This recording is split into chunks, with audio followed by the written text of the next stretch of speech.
할렐루야. 예, 하나님의 사랑과 평강이 함께 하시길 예수님의 이름으로 축원합니다. 예, 오늘 말씀의 제목은 하나님의 침묵이라는 제목으로 함께 말씀을 나누면서 우리가 하나님의 음성을 듣도록 하겠습니다.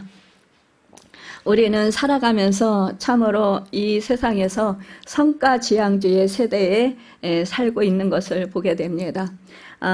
우리 보이는 결과를 요구하는 시대에 우리가 살아가고 있는데요.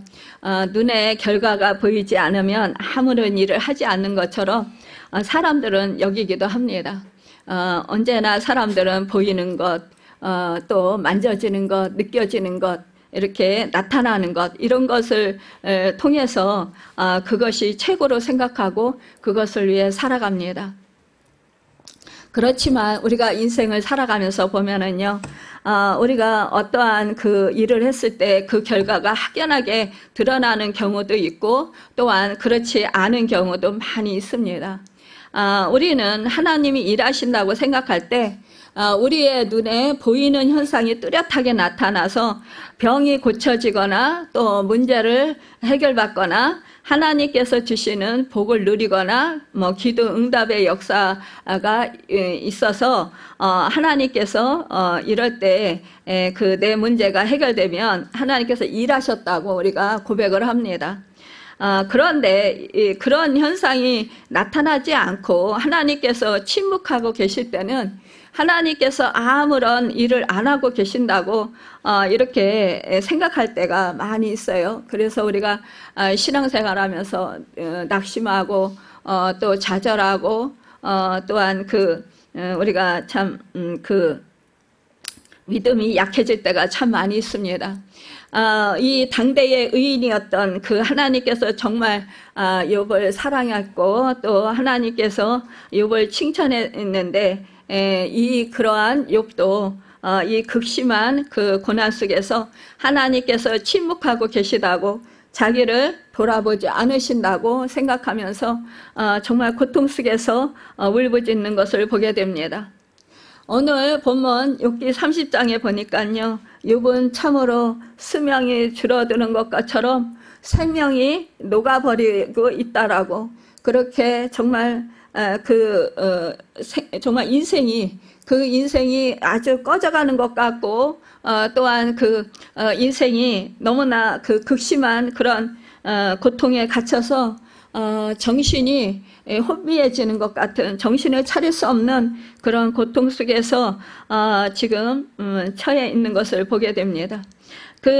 육체적인 고통은 쉬는 시간이 없이 밤낮 자신을 괴롭힌다고 하면서 이 상황이 하나님이 자기를 버리셨기 때문이라고 말합니다. 욥은 하나님을 믿고 신뢰했던 사람이었어요. 정말로 하나님께서 칭찬하시는 그 사탄에게 우리 하나님께서 욥을 칭찬하셨음에도 불구하고 이 욥이 극심한 그런 고난과 환난 가운데 처해지자 결국은 이렇게 그가 하나님이 자기를 버리셨다라고 생각을 하게 됐다라는 거예요. 오늘 말씀에서 보면은 하나님이 나를 휘어잡으셨고 나를 진흙 가운데 던지셨고 나를 티끌처럼 버리셨다고 이렇게 합니다. 20절을 보면은요, 내가 주께 부르짖으나 주께서 대답하지 아니하시며 내가 섰사오나 주께서 나를 돌아보지 아니하시나이다 라고 이렇게 정말 하나님께서 침묵하고 계시다고 그러면서 그가 정말 그 믿음 생활을 하면서 너무너무 괴로워하고 그 하나님과의 관계에 있어서 끊어진 것 같은 그런 아픔과 그 고통 가운데 이렇게 정말 그 마음이 너무너무 고통스러워서 어찌할 바를 모르고 있는 상황 가운데 이런 고백을 하고 있는 것을 보게 됩니다. 우리가 원치 않게도 이러한 정말 극심한 환난과 고난이 처하게 되면 우리가 하나님께 부르짖고 기도하지만 그러나 그 하나님께서 그 고난을 끝내주지 아니하실 때가 있다라는 거예요. 그럴 때 우리는 이렇게 너무너무 낙심이 되고 절망이 되어서 정말 하나님을 찾고 부르짖기는 하지만 그러나 이 그 기도할 힘도 없어진다 그러죠. 그만큼 그렇게 그 낙심이 되어서 그 마음이 주저앉게 되는 것을 보게 됩니다. 완전히 그 마음이 녹아져 내리는 것 같은 그러한 아픔과 고통을 겪게 된다라는 거예요.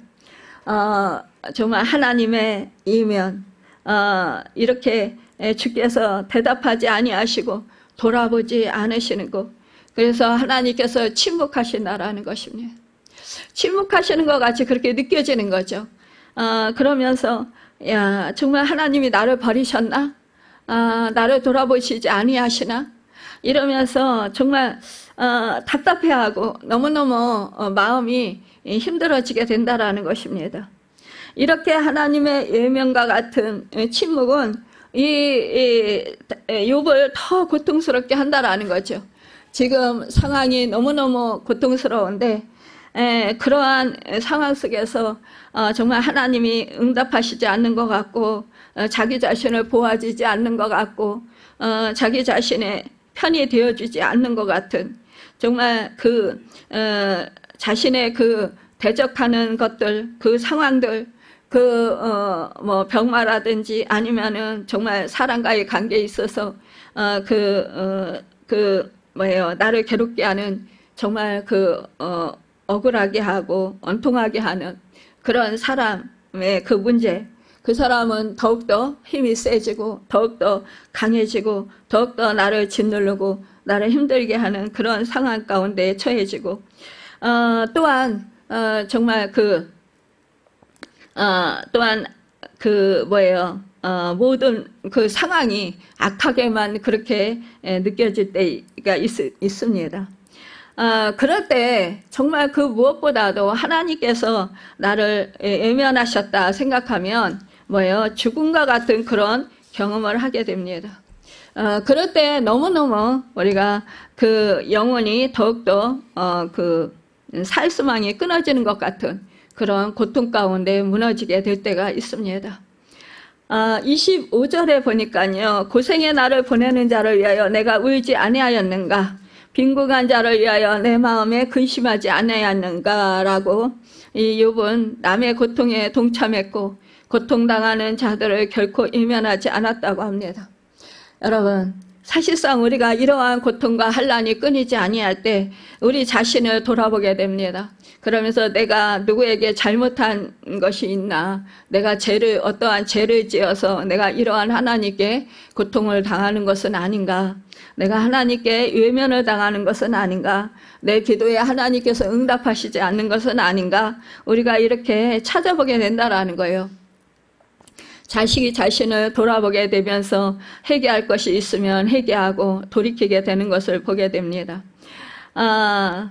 참으로 그런데 이 욥은 생각할 때에 자기는 정말 그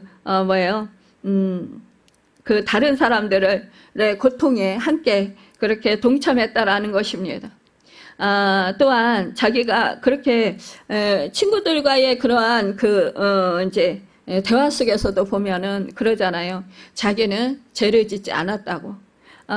친구들은 내가 무슨 죄를 지었기 때문에 이러한 고난이 온다고, 이런 환난이 온 것이라고, 이렇게 회개하라고 계속 그 친구들은 그 욥에게 이러한 것을 촉구합니다.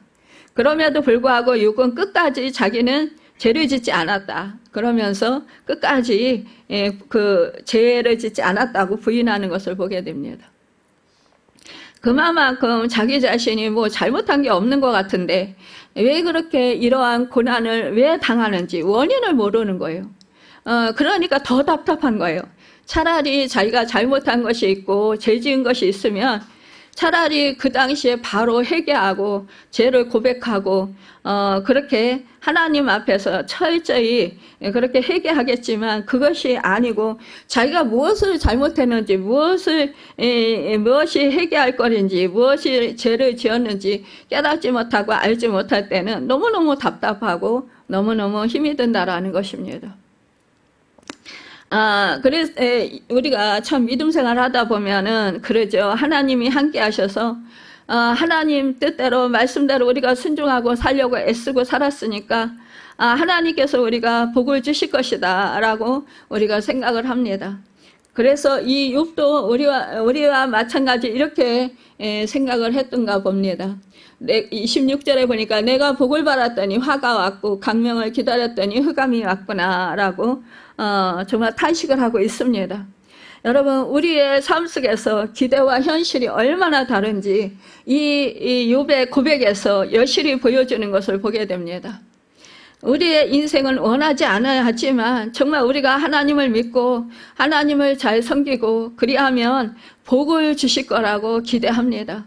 그런데 아주 밝은 하나님의 은혜의 역사가 있을 거라고 기대를 합니다. 그런데요, 이렇게 뜻하지 않게 아주 우리가 감당할 수 없는 그런 고통과 환난의 밤이 왔다라는 것입니다. 이 욥은 선행과 경건한 자신의 삶의 결과로 복을 기대했지만 그러나 돌아온 것은 그 누구로부터도 위로받지 못하고 버림받은 듯한 그런 외로움 속에 깊은 그런 흑암뿐이라는 이렇게 탄식하는 것입니다. 우리가 참으로 믿었던 사람들조차도 이렇게 친하고 또 그동안에 정말 잘 그렇게 지냈던 사람조차도 오해하고 또 잘못 내가 당하는 그런 것들을 이렇게 해석을 하면서 우리에게 정말 뼈아픈 말을 할 때가 있습니다. 그럴 때 참 서운하죠. 내가 사랑했고 내가 믿었고 내가 정말 하나님의 사랑으로 섬겼음에도 불구하고 그 사람들이 누구보다도 나를 더 잘 알고 있다고 우리가 생각하면서 정말 그 사람들에게 위로받기를 원합니다. 그런데 위로는커녕 오히려 더 질타를 받을 때가 있어요. 그럴 때 너무너무 마음이 무너집니다. 야, 내가 믿고 사랑했던 사람조차도 이렇게 나를 배신하는구나, 내 마음을 몰라주는구나. 그러면서 우리가 마음이 너무너무 아프고 힘듭니다. 특히 우리가 인생을 살아가면서 그래요. 가족 간에 그런 부모와 자식 간에 그런 아픔이 있을 때, 그런 소리를 들을 때 우리가 더 마음이 무너지는 것 같습니다. 사실상요, 자식들은 이 부모의 마음을 잘 몰라요. 보면은 결혼해서 산다고 하더라도 그래도 정말 자식을 낳고 키우고 그랬을지라도 그 부모의 마음을 다 헤아리지 못하는 것 같습니다. 그래서 정말 자기들이 조금만 뭐가 서운하면 그거 가지고 부모에게 탓할 때가 있는데요. 이럴 때 부모의 가슴은 어떻습니까? 마음은 무너집니다. 정말 이루 말할 수가 없는 아픔과 그 고통, 그 상처는 이루 말할 수 없습니다. 제가 이제 어떠한 그런 어느 곳에서 이런 얘기를 들었습니다. 그 딸이 엄마를 엄청 힘들게 했습니다. 그런데 엄마가 이제 너무너무 아파합니다. 그러니까 이 딸이 엄마도 상처받느냐고 이렇게 물어봐요. 그러니까 이 엄마가 엄마도 사람이란다 이렇게 말을 했다라는 거죠. 그러니까 엄마도 똑같은 사람이에요. 그러니까 우리 인간은 모두 다 이러한 아프게 하면 다 상처를 받습니다. 그런데 불구하고 이 자식들은 부모는 끊임없이 이해해주고 끊임없이 사랑해주고 끊임없이 관용해주고 끊임없이 받아줘야 된다라고 생각을 한다라는 거죠. 여러분, 참으로 그럴 때 이 부모의 마음은 갈기갈기 찢어지는 것 같습니다. 27절에 보니까 이렇게 고백합니다. 내 마음이 들끓어 고요함이 없구나. 환난 날이 내게 임하였구나. 여러분, 내 마음이 들끓어. 얼마나 그 마음이 힘들겠습니까? 들끓는다라는 거는 이 정말 고통이 이루 말할 수 없다라는 거예요. 마음이 그냥 찢어지는 것 같더라는 거예요. 너무너무 이 생각 저 생각으로 너무너무 막 속이 막 애리고 쓰리고 아프다라는 것입니다.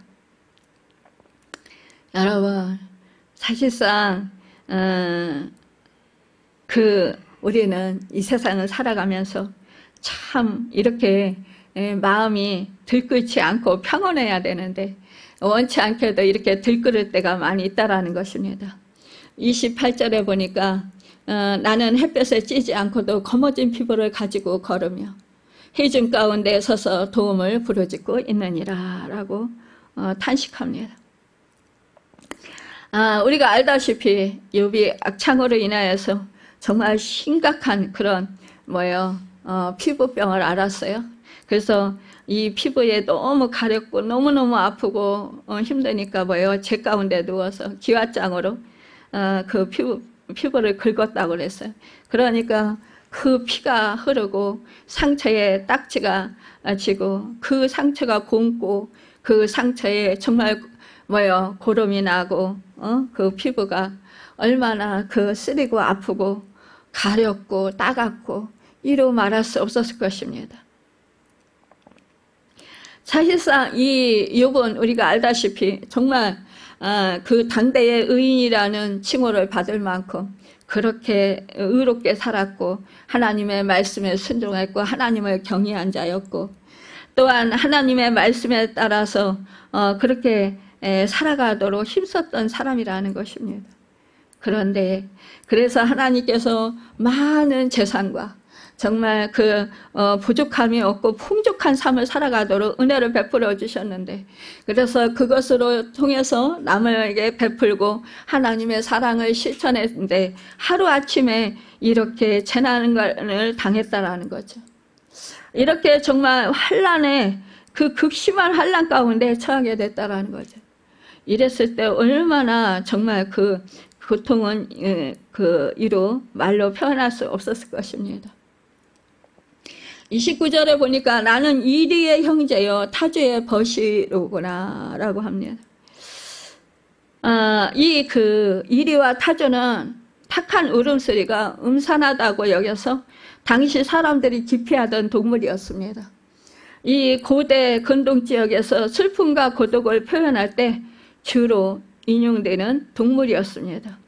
우리나라에서도 타조는 그렇지 않다 할지라도 이리는 안 좋게 생각하잖아요. 그렇죠?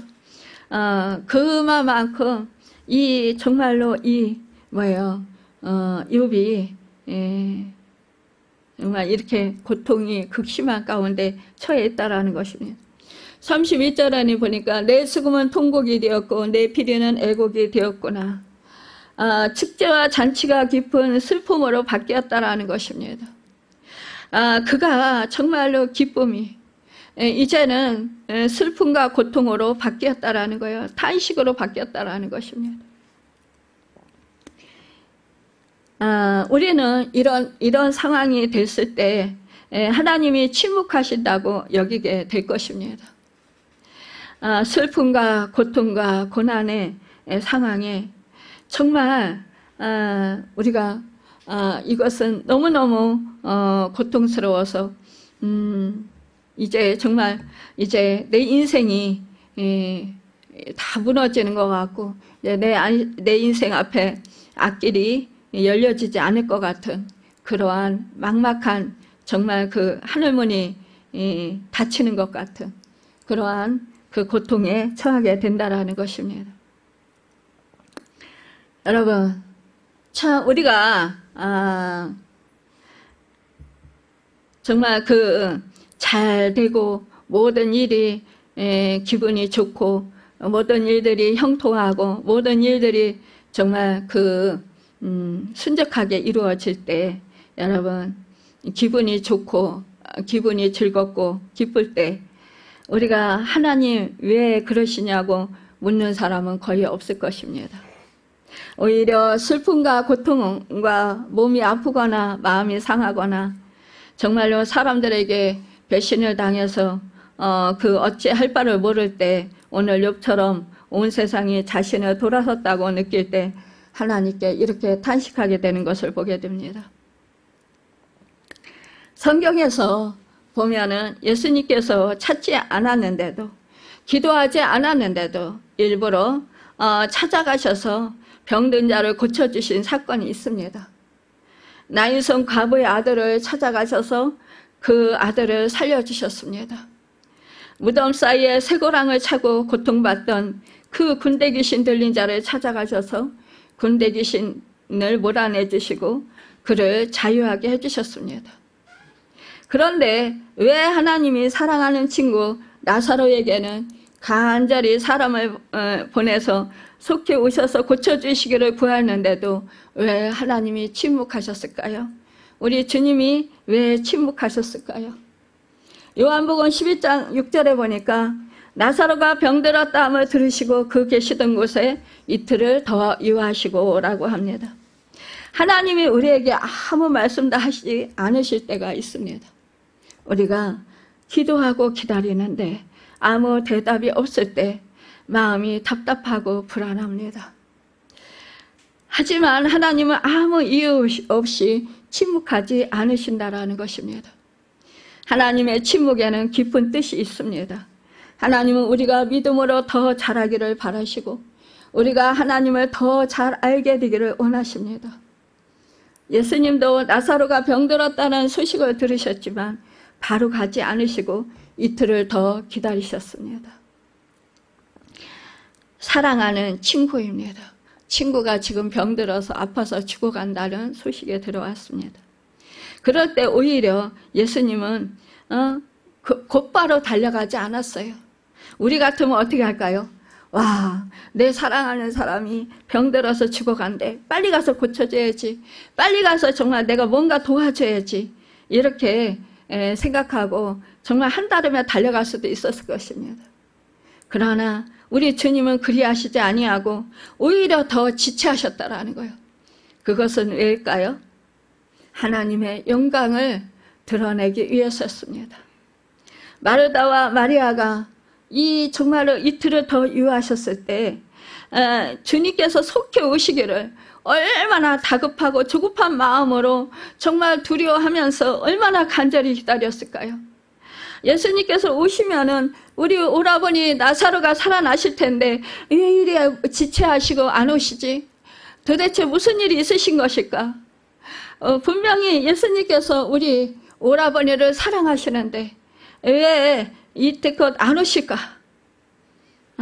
기다리다 지쳐서 아마 이 마르다와 마리아는 정말로 서운하고 섭섭하고 원망스러웠을 것입니다. 여러분, 이해하지 못했을 것입니다. 그저 서운하고 그저 정말 예수님이 왜 이렇게 못 오시는 것일까? 안타깝고 그냥 가슴 졸이면서 예수님이 속히 오셔야 될 텐데 발을 동동 굴러가면서 정말 그냥 이제 오시나 저제 오시나 그러면서 그냥 정말 어찌할 바를 몰라가면서 그렇게 안절부절 못해가면서 그러면서 예수님을 기다렸을 것입니다. 그런데요, 예수님은 끝내 나사로가 죽었음에도 불구하고 오시지 않았어요. 그리고 이틀이나 지난 뒤늦게 오셨습니다. 결국 이제는 사람들은 다 이제 늦었어. 이제는 끝났어. 그렇게 애타게, 그렇게 안타까운 마음으로 그렇게 간절히 예수님이 속히 오시기를 기다렸는데 왜 이렇게 오시지 아니하고 이제 오시는 것입니까? 너무너무 원망스럽습니다. 너무너무 정말 가슴 아픕니다. 너무너무 속상합니다. 예수님 어찌하면 이럴 수가 있으십니까? 라고 원망하고 우리 같으면 아마 불평했을 것입니다. 그런데요, 여러분, 우리의 생각과 우리 예수님의 생각은 전혀 다르다라는 것입니다. 예수님은 더 큰 기적을 보여주시기 위해서 기다리신 것입니다. 일부러 지체하신 것입니다. 이처럼 하나님이 바로 응답하지 않으실 때는 우리에게 더 놀라운 일을 준비하고 계시기 때문이라는 것입니다. 모세는 하나님께서 쓰임받는 시간보다 준비하는 시간이 배나 길었습니다. 하나님께서는 모세를 40년 동안 사용하시기 위해서 80년이라는 시간을 기다리시고 성숙시키셨습니다. 성경에 보면 모세가 80세가 되기 전에 하나님께서 모세에게 말씀하셨다는 내용이 전혀 하나도 나와 있지 않습니다. 사도행전 7장 30절에 이렇게 말씀합니다. 40년이 참에 천사가 시내 산 광야 가시나무 떨기 불꽃 가운데 그에게 보이거늘. 40년이 참회라는 의미는 하나님께서는 모세를 40년 동안 기다렸다라는 말씀입니다. 위대한 광야에서만 40년을 기다리신 것이니까 왕궁생활 40년까지 하면 80년을 기다리셨다라는 것입니다. 모세는 이집트 왕자의 자리에서 도망쳐 나와서 하나님께 아마 수없이 물었을 것입니다. 왜 자신이 무엇인가 할 수 있을 때 자신을 사용하지 않느냐고 아마 소리치기도 했을지 모릅니다.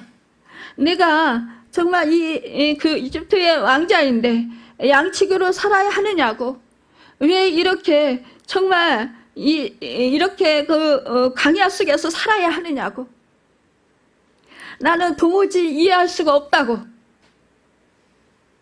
내 인생이 어쩌다 이렇게 되었느냐고 아마 원망하고 불평했을지 모릅니다. 하지만 이렇게 그 모세가 울부짖고 따질지라도 하나님은 침묵하셨습니다. 어떠한 말씀도 하시지 않으셨습니다. 하나님의 침묵 가운데 모세는 점점 정말 자기가 세상적인 가치관으로 그 세상에서 배운 그 지식으로 그렇게 살았던 그 모든 것들을 다 버리기 시작했다라는 것입니다. 이제는 그저 광야에 갇혀서 그냥 장인 이드로의 양을 치면서 그러면서 하루하루 정말로 자신의 주어진 그 삶 속에서 그저 그냥 자족하면서 그렇게 살았다라는 것입니다. 자신의 힘으로 아무것도 할 수 없던 그러한 연약한 존재이라는 것을 깊이 깨닫고 또 깨닫고, 그러면서 그는 새롭게 정말로 변화되기 시작했다라는 것입니다. 여러분, 우리는요 사실상 하나님께서 이렇게 주신 것이 참 많습니다.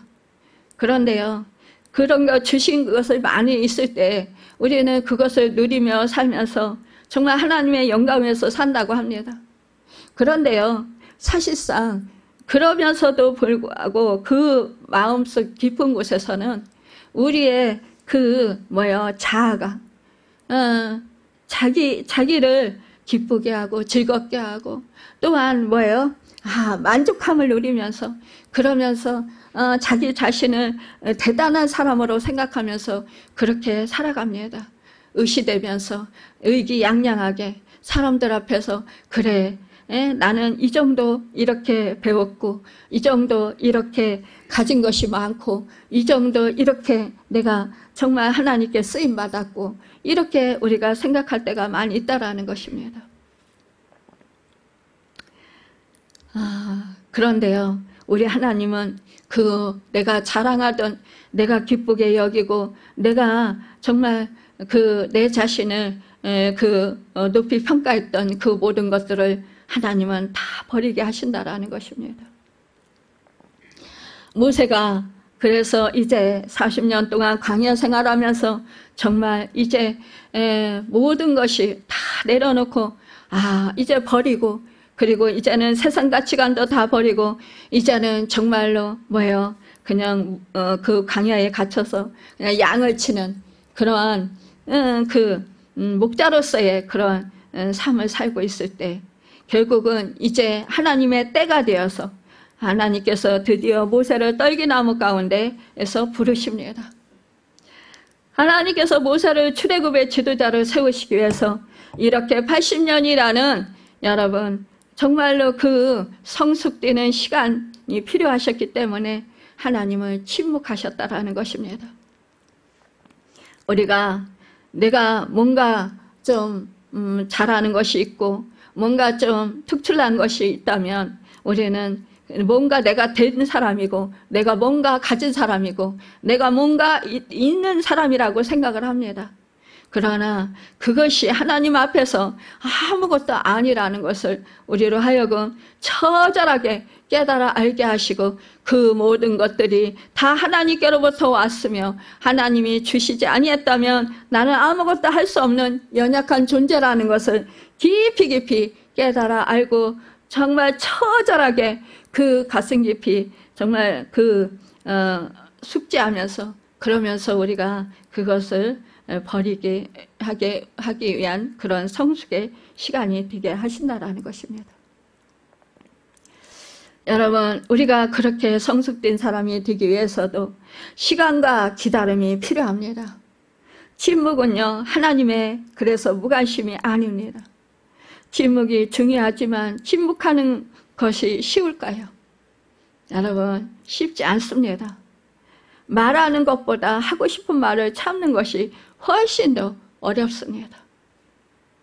우리가 침묵하는 것이 힘들다면 하나님은 더 힘드시지 않으실까요? 우리는 침묵하시는 하나님의 힘드신 것은 생각하지 않고 침묵하시는 하나님께 따질 때가 많이 있다는 거. 왜 침묵하십니까? 왜 가만히 계십니까? 왜 하나님이 나를 돌아보지 아니하십니까? 나는 이렇게 고통을 당하는데 하나님이 왜 내 기도를 들으시지 아니하십니까? 하나님이 나를 버리셨습니까? 그러니까 나도 하나님을 버립니다. 이러면서 하나님께 돌아서는 사람들이 있습니다. 또한 하나님이 내가 기도를 해도 하나님께서 내 기도를 들어주시지 아니하시니까 나는 기도하지 않겠습니다. 이렇게 하고 하나님께 기도하지 않는 사람들이 있습니다. 여러분 사실상 하나님의 침묵은 우리를 너무너무 힘들게 고통스럽게 하는 것이 사실입니다. 평소에는 큰 문제가 없습니다. 하지만 정말 이해되지는 그런 상황들과 사건 앞에서 하나님께 부르짖어 그렇게 기도해도 하나님께서 침묵하실 때 우리는 너무나 많이 힘듭니다. 참기가 힘듭니다. 마치 하나님께서 방관자가 되어서 우리를 간망하시는 것 같은 생각이 들 때도 있습니다. 하나님, 내가 그동안 얼마나 많이 오랫동안 기도했는데요. 하나님, 어찌 나를 돌아보시지 아니하십니까? 시편 기자들도 이렇게 기도할 때가 많이 있었던 것을 보게 됩니다. 그래서 시편 83편 1절에 보니까 하나님이여 침묵하지 마소서, 하나님이여 잠잠하지 마시고 조용하지 마소서라고 이 시편 기자는 이렇게 하나님께 간절히 기도합니다. 시편 기자는 정말로 우리가 그 제사장이라고 볼 수 있습니다. 그런 이 정말로 사람이 이렇게 그 고난을 극심하게 당하고 있습니다. 어찌 보면 여러분 이 지금 83편 이 시를 쓴 이 시인이 시인과 같은 우리 입장이 아마 우리 입장일 수 있습니다.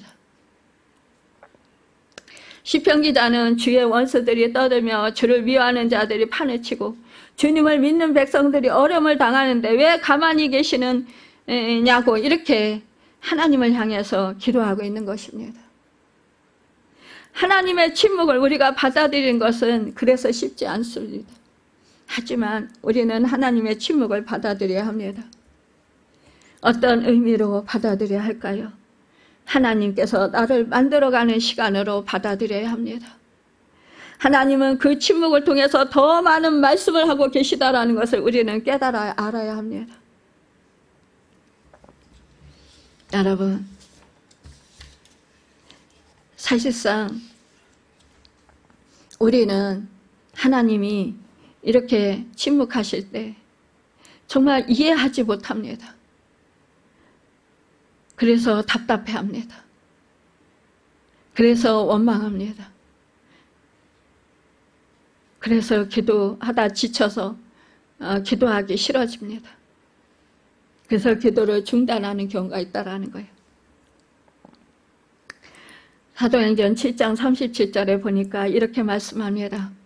이스라엘 자손에 대하여 하나님이 너희 형제 가운데서 나와 같은 선지자를 세우리라 하던 자가 곧 이 모세라. 아멘. 여러분, 하나님께서는 모세를 나와 같은 선지자라고 표현을 하고 계십니다. 곧 이 말씀은 모세는 하나님처럼 백성들을 이끄는 선지자라는 말씀입니다. 하나님께서 이보다 정말 더 사람을 높이는 칭찬을 하실 수 있을까요? 어떻게 감히 피조물이 창조주와 같다라는 칭찬을 받을 수 있을까요? 여러분, 우리가 정말 착하고 충성된 종이라는 칭찬 한마디만 들어도, 내가 너를 사랑한다라는 그 말씀 한마디만 들어도 우리는 정말로 날아갈 것 같고 기쁘고 감격하고 정말 이 모든 세상이 다 나에게 주어진 것 같은 그런 정말 기쁨이 충만해서 하나님께 감격해서 감사하고 찬양을 하게 됩니다. 하나님께서는 왜 이러한 나와 같은 선지자라고 칭찬하셨을까요? 이렇게 세워주셨을까요? 모세는 80년이라는 그러한 여러분 인내의 숙성 과정을 거쳤다라는 것입니다. 그래서 하나님께서 맡겨주신 사명을 잘 감당했다라는 것입니다. 하나님께서 그 침묵하실 때 우리 인간에게는 너무 힘든 시간일 수 있지만 여러분 정말 그러나 이렇게 벽을 향해서 기도하는 것 같고 또 기도의 소리가 공허한 메아리가 되어 돌아오는 것 같은 그런 힘든 시간이지만 그러나 하나님은 이러한 침묵 속에서 우리를 조용히 만들어 가신다라는 것입니다. 나는 망할 것 같습니다. 앞이 보이지 않습니다. 이러다가는 정말 내가 완전히 무너지고 나는 사라질 것 같습니다. 이제 끝나는 것 같습니다. 내 인생이 이렇게 살다가 그냥 거저 끝나가는 것 같고 그래서 정말 이제는 살 소망이 없어지는 것 같습니다. 그래서 더 낙심하게 됩니다. 앞이 보이지 않습니다. 정말로 첩첩산중으로 앞에 더욱더 내가 정말 앞을 볼 수 없는 그런 것들로 앞이 점점 더 많은 것으로 가려질 때가 있습니다. 여러분, 그러나 우리 하나님은요, 그런 상황 가운데서 나와 함께 하시며 나를 지켜보시고 계신다라는 것입니다. 나를 지금 만들어 가십니다. 하나님이 영광 받으시게 합당하도록. 하나님께서 여러분 나를 새롭게 하셔서 하나님의 은혜 안에서 온전히 주님을 닮은 주님의 제자로 살아갈 수 있도록 우리를 빚으시고 계신다라는 것입니다. 하나님은 우리의 아버지가 되십니다. 우리가 가장 힘든 이 시간에 침묵하시고 계시는 것 같지만 우리의 아버지 되시는 하나님은 소리 없이 그러나 가장 강력하게 응원하고 계십니다. 하나님의 침묵은 우리를 포기했다라는 뜻이 아닙니다. 사람들은 하나님이 침묵하시니까 나를 버리셨나 봐요. 이렇게 말합니다.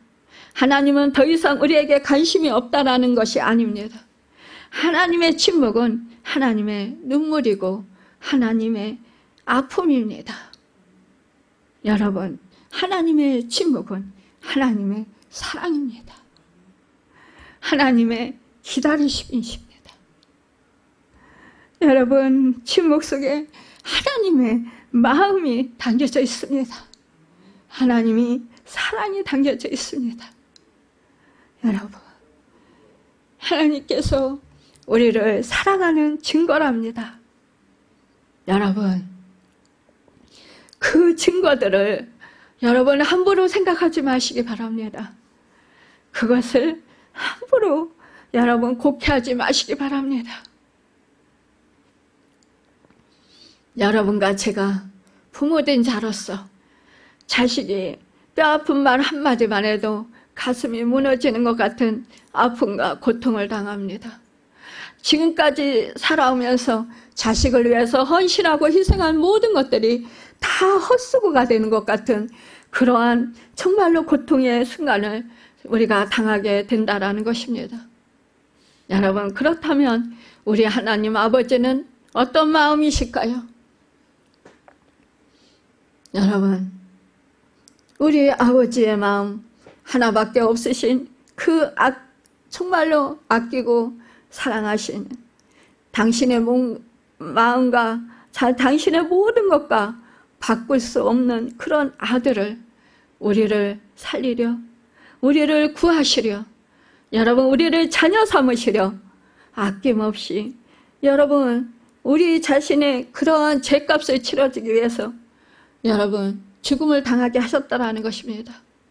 스스로요 여러분 누가 그리하라고 시키지도 않았는데 우리 하나님 아버지는 스스로 우리 인류의 모든 영혼들을 사랑하셔서 인간들을 당신의 형상대로 만드신 우리 인간들을 사랑하셔서 그래서 우리를 여러분 살리시기 위해서 여러분 아낌없이 그 아들을 죽음에 처하게 했다라는 것입니다. 재물을 삼으셨다라는 거예요. 누가 그런 은혜를 우리에게 베풀어 주겠습니까? 그 누가 우리에게 그런 사랑을 베풀어 주시겠습니까? 그 사랑을 의심하지 마시길 바랍니다. 침묵 속에는 이렇게 하나님의 마음의 깊은 사랑의 메시지가 있습니다. 하나님께서는 비겁하게 도망치다가 로뎀나무 아래에서 나를 죽여달라고 소리치다가 지쳐 쓰러진 엘리야를 향해 침묵하셨습니다. 그 순간은 하나님께서 어쩌면 그를 향하여 가장 많은 책망과 훈계의 말을 쏟아놓아야 할 순간이었을지 모릅니다. 네가 어찌하여서 그동안에 정말 내가 너와 함께했고 너에게 성령의 불을 내려주어서 그 아세라 신을 섬기고 블레셋 그 신들을 섬기는 그 선지자들을 다 멸하게 하지 않았느냐, 승리하게 하지 않았느냐. 그런데 어찌하여서 이제 그 여자 이세벨의 그 너를 죽이겠다라는 그 말 한마디에 네가 이렇게 낙심해서 그래서 이렇게 광야로 도망해서 이렇게 나를 죽여달라고 소리치느냐 이러면서 아마 이 정말로 우리 하나님이 야단을 칠 수도 있었을 것입니다. 어떻게 보면은요 지금 정말로 이 사역하다가 지쳐서 이제 정말로 이제 무너진 것입니다. 그래서 정말로 무책임하고 이기적인 엘리야의 본성이 그야말로 화산처럼 터져 나왔다라는 것입니다. 나를 죽여달라고 한 것을. 여러분, 내가 지금 너무나 힘듭니다. 내가 너무 지쳤습니다.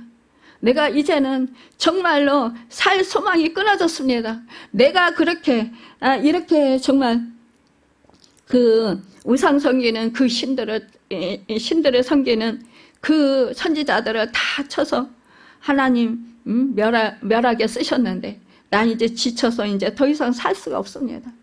그런데 이세벨이 나를 죽인다고 합니다. 우리가요 정말 큰 사역을 하고 큰 일을 했을 때 우리가요 이제 기진맥진해집니다. 그러면요 힘이 빠져요.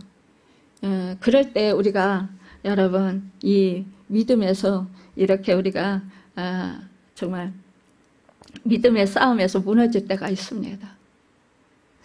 왜냐하면 너무 지쳤기 때문에 그렇습니다. 너무 힘을 소진했기 때문에 그렇습니다. 그랬을 때요 우리의 본성이요 자신을 보호하려고 하는 그 본성이요 내 안에서 불이 뜨시 일어납니다. 그래서 정말 그 당시에 이렇게 앞뒤 생각하지 아니하고 그냥 내가 지금 주어진 상황에 지금 그냥 생각되어지는 대로 그냥 아무 생각하지 않고 이렇게 막 그 말을 갖다가 막 쏟아내는 것입니다. 그런 마음을 우리 주님이 다 아셨어요. 그가 얼마나 사역하느라고 지쳤다라는 것.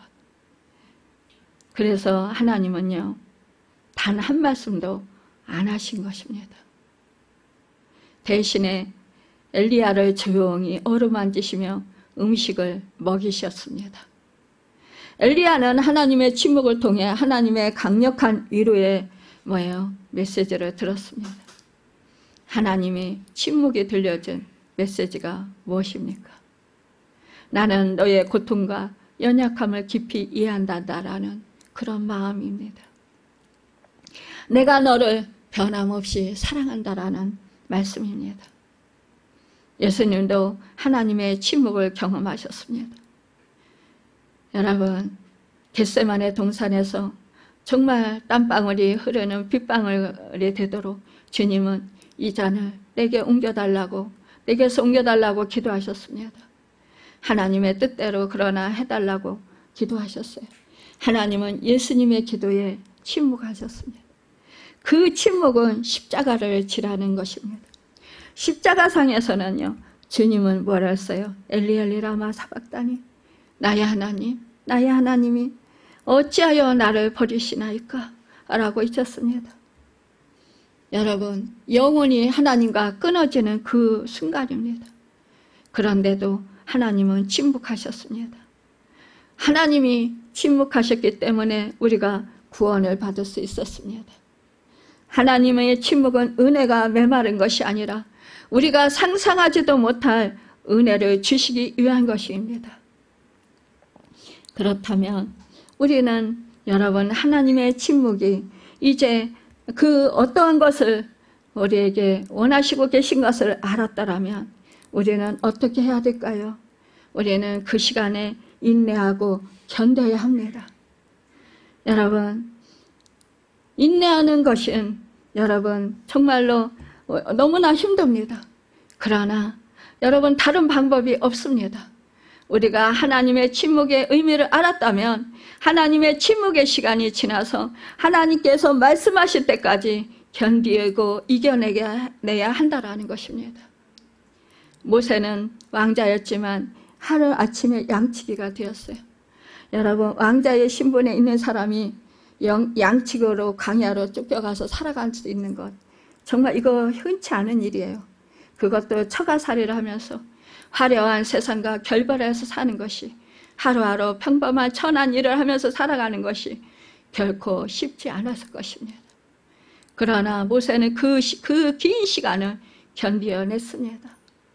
하나님의 침묵의 시간은 아무것도 하시지 않는 시간같이 느껴지고 지루하고 고단한, 정말로 아무것도 보이지 않고 만져지지 않는, 변함이 없을 것 같은, 허송세월하는 것 같은 그러한 시간을 낭비하는 것 같은 지루한 시간이었고 삶의 일상이었을 것입니다.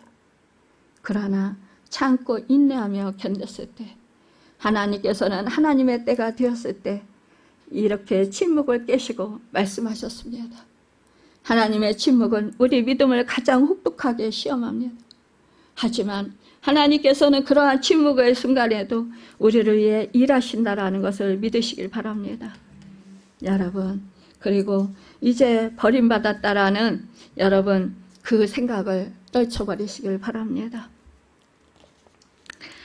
우리의 물동을 부서뜨릴 것처럼 위협합니다. 하나님의 침묵이. 우리 욥도 하나님의 침묵의 시간을 버림받은 것 같은 그런 상황에서 몸부림치면서 하나님밖에 없다라고 신뢰하며 부르짖으며 기도하고 끝까지 믿음을 지켰습니다. 결국은 뭐라고 합니까? 귀로만 듣던 하나님을 이제 내가 눈으로 봅니다 라고 고백하고 하나님의 회복시키시는 갑절의 축복을 받는 은혜를 누리게 되었습니다. 여러분, 작게는 여러분과 제가 이러한 경험을 했을 줄 믿습니다. 앞으로도 우리가 이러한 경험을 하게 될지 모릅니다.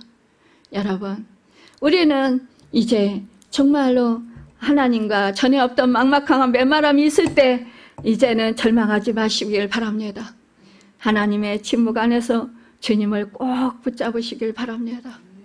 하나님의 침묵은 어떤 말보다도 강력한 하나님의 말씀이라는 것을 믿으시길 바랍니다. 여러분, 우리가 아무 응답을 듣지 못할 때도 하나님은 여전히 나를 사랑하시고 여러분 나와 함께 하심을 믿으시길 바랍니다. 하나님은 우리가 하나님의 침묵 속에서도 흔들리지 않고 믿음을 지키기를 원하십니다. 때로는 우리가 하나님께 떡을 달라고 했는데 돌을 주셨어요 라고 생각할 수 있지만 시간이 지나고 나면 여러분 하나님은 우리에게 진짜 생명을 떡을 주셨다라는 것을 깨닫게 될 때가 있습니다.